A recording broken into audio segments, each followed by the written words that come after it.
আসসালামু আলাইকুম। সবাই তো কদবেল মাখানো খান, তো আমার মতন এইভাবে আসলে কে কে খান তো কমেন্টে জানাবেন। আমি এখানে কদবেল নিছি, কাঁচামরিচ নিছি, আর একটু লবণ নিব।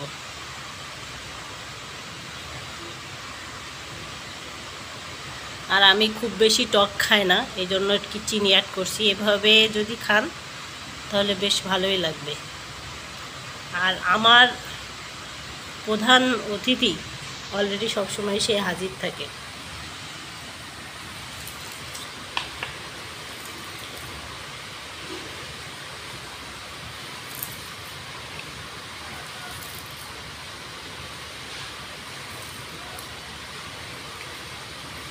কদবেল মাখানো শেষ হওয়ার আগে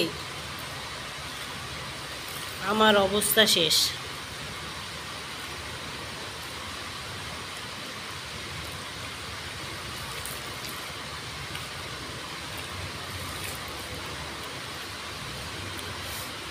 তারপরে একটু সরিষার তেল,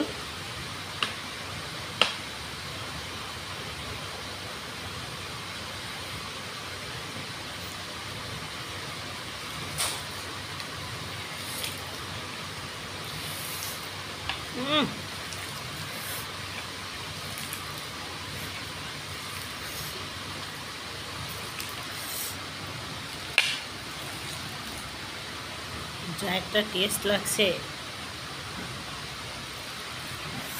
একবার খাইলেই